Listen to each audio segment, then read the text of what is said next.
Todo producto de la tierra tiene un coste en agua. Este plátano, por ejemplo, ha necesitado 35 litros para formarse. Y el agua no es precisamente un elemento que sobre en Canarias. Pero nuestro hombre de campo lo sabe bien. Allí donde hay monte, hay agua. El presente capítulo de Parques de Canarias lo vamos a dedicar al Parque Nacional de la Caldera de Taburiente, en la isla de La Palma, cuna del agua entre pinos.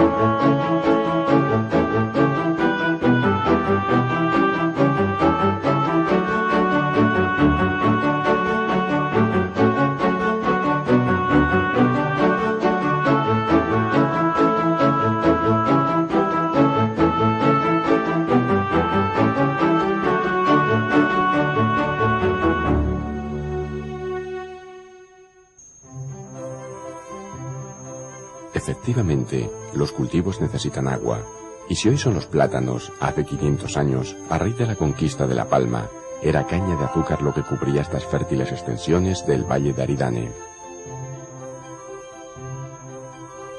La primera posesión de tierras tan productivas correspondió a don Alonso Fernández de Lugo, conquistador de la isla, y la propiedad se extendía de mar a cumbre.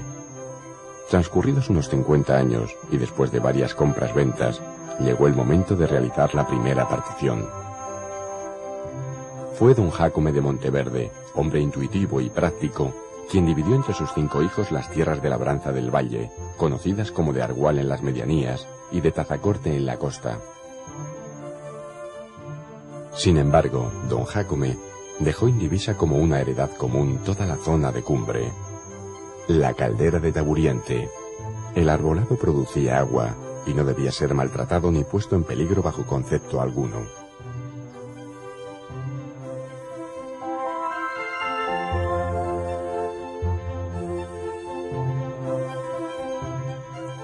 Esta clarividente medida de conservación se ha mantenido a lo largo de más de 4 siglos, y la caldera sigue siendo propiedad indivisa del llamado heredamiento de las haciendas de Argual y Tazacorte.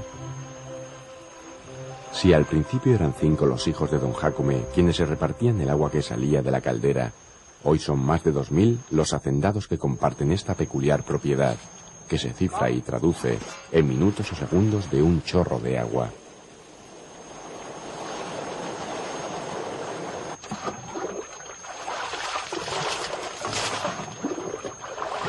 También existieron otros sistemas muy particulares de medir el aprovechamiento del agua, como esta de los calabazos, pero ya están en desuso.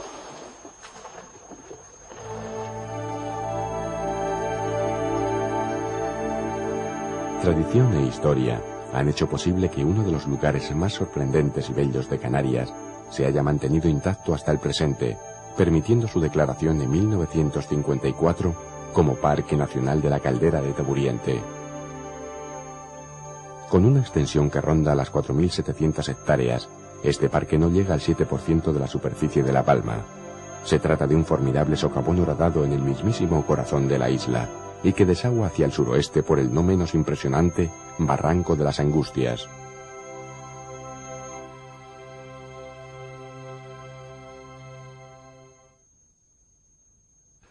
Cuando una erupción volcánica tiene lugar bajo el mar, la lava forma bolsones parecidos a almohadas. La presencia de estas lavas en almohada aquí a la intemperie demuestran que la isla en general se ha levantado del fondo del mar. La isla no solo se levantó, sino que en un momento dado, los materiales volcánicos que la iban construyendo perdieron el equilibrio, y todo un sector de ellos se deslizó y perdió en el mar. Este colosal corrimiento de tierras dejó atrás un amplio valle, cuyas paredes se reconocen perfectamente en la actualidad. Esto ocurrió hará unos 500.000 años. Posteriormente surgió el volcán Vejenado, que colmó gran parte de este valle, pero dejando una pequeña cabecera por el lado sur sin rellenar. Esta mini caldera fue agrandándose progresivamente, devastando las paredes y el propio fondo. Así se formó la actual caldera de Taburiente, a modo de una gigantesca caries que le salió a la isla.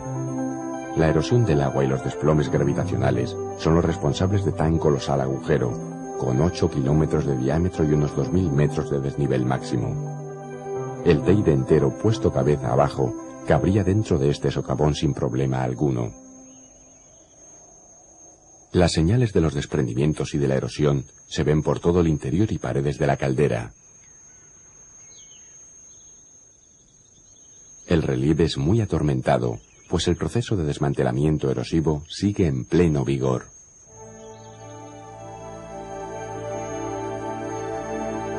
En la caldera abundan roques de perfiles caprichosos, como el roque del Uso, el de la Viña, de la Brevera Macha o el propio roque de Idafe, que fue lugar de adoración de los benaoritas o aborígenes que poblaron la isla.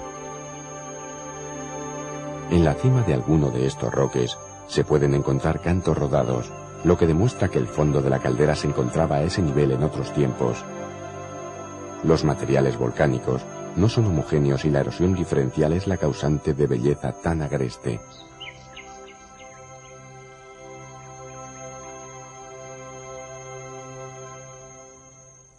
Los desplomes y cortes en las paredes de la caldera constituyen una oportunidad única para conocer cómo es el interior de una isla.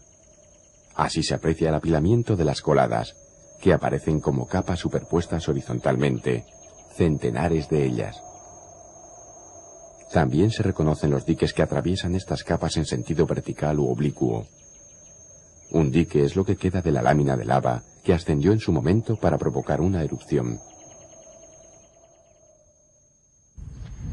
Esto que vemos es parte del llamado complejo basal o zócalo de la isla. Está formado por una densa malla de diques. Lo oscuro son los diques y esto blanco es la roca madre que atravesaron y que ha quedado totalmente despiezada. La erosión ha profundizado tanto que ha puesto al descubierto las mismísimas entrañas de La Palma y permite ver algo que en otras islas es solo una suposición teórica. Es un viaje al fondo de la tierra, pero mucho más cómodo de lo que imaginó Julio Verne. Y si el agua es protagonista en este parque nacional, no menos importante es el pino canario, símbolo vegetal de la isla de La Palma. Si hay algo entrañable en el paisaje palmero, es el perfil de sus cumbres orladas por pinos.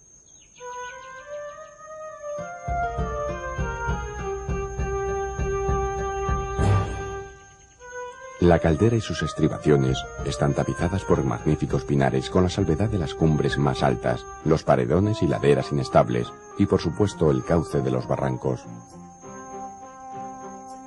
El pino canario es un árbol de porte piramidal cuando es joven. En los ejemplares viejos, al cesar el crecimiento en altura, la copa se redondea y adquiere forma de parasol más o menos irregular. Su talla ronda los 15 o 20 metros de altura, pero se conocen ejemplares de 40 o más, un récord entre las especies de pino europeas. En determinadas condiciones, el duramen de pinos viejos se carga de resina y se los conoce por pinos tea. La tea es una madera incorruptible, muy apreciada en carpintería y aprovechada en el pasado para la obtención de brea.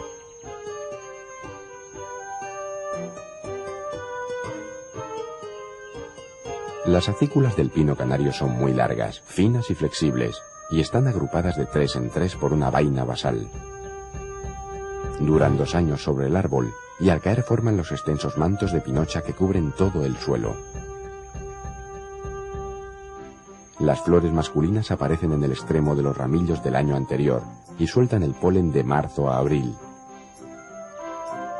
Las flores femeninas, fecundadas, se transforman en las conocidas piñas, de color verde y cerradas al principio. Luego son marrones cuando maduran 2 años después, y se abren para soltar sus semillas.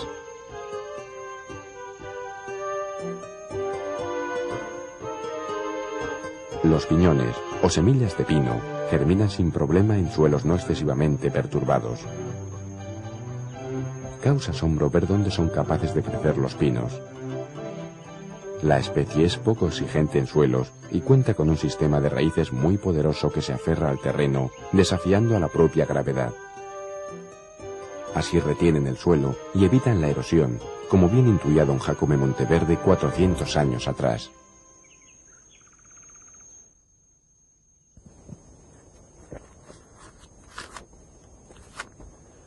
Esto es cisne, señal inequívoca del paso del fuego. Y es que, en cierto modo, y por extraño que parezca, el pino canario y el fuego están asociados.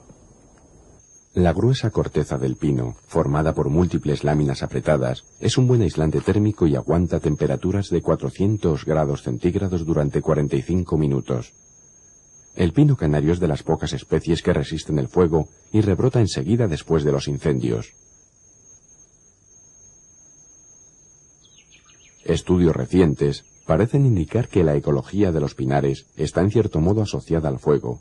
Incendios de baja temperatura liberan los minerales cautivos en la pinocha y eliminan la potencial acumulación excesiva de materias combustibles. También facilitan la germinación de especies pirófitas del sotobosque, como los propios pinos, el codeso y otras leguminosas.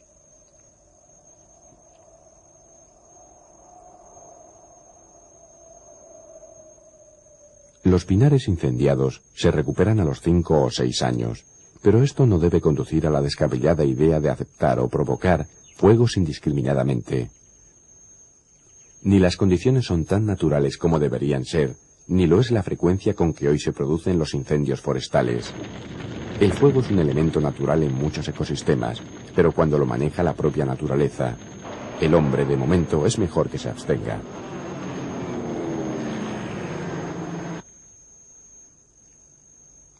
Otra supuesta catástrofe ecológica que afecta a los pinares es la lagarta del pino. Esta oruga vive normalmente tranquila sobre tagasastes, retamas y los propios pinos. Pero por razones aún desconocidas, cada ciertos periodos de tiempo se producen explosiones demográficas. La plaga que se origina arrasa los pinares como si hubiera pasado un incendio, pero el pino se recupera incluso más rápido. Otros insectos que comen pino son los que se concentran en los ejemplares muertos. Su papel ecológico es fundamental en un bosque y permite el reciclado de las materias nutritivas. Normalmente son las larvas las que se alimentan de madera, suelen ser de colores claros y con forma de gusano, y algunas tardan varios años en desarrollarse.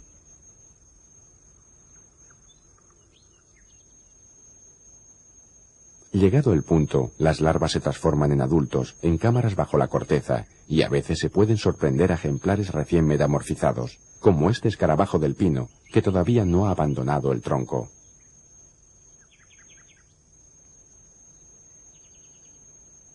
Las aves también se interesan por los pinos, particularmente aquellas cuyo pico robusto les permite comerse sus semillas, que son muy nutritivas. Entre los pájaros destaca el pinzón vulgar, del que vive una raza en La Palma con bellas tonalidades azules en su dorso. Pero no todo es comer. El aseo y cuidado del plumaje requiere asimismo mucha dedicación.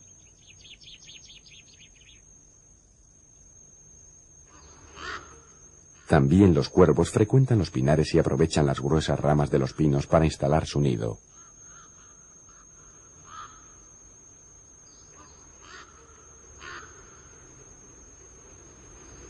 Los cuervos son aves poderosas y de gran envergadura, pero ello no les evita el verse atacados por las grajas, que son muy celosas y no dejan que otro córvido se interne en su territorio.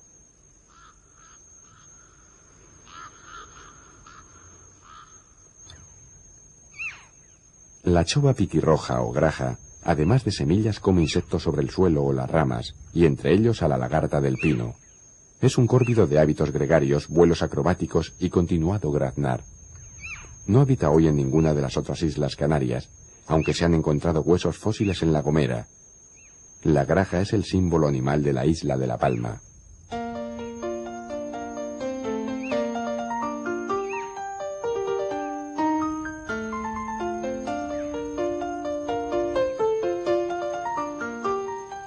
Los pinos también producen sombra, que se agradece durante las largas caminatas por los senderos del parque. En la caldera no entran las carreteras, hay que recorrerla a pie o con mulo, sin duda, uno de los mayores encantos de este extraordinario enclave natural. No faltan, sin embargo, miradores estratégicamente situados y con acceso rodado. Muchos visitantes se conforman con echar un vistazo fugaz desde la cumbrecita o los precitos. Otros, como este grupo de amigos palmeros, se dedican a su afición favorita.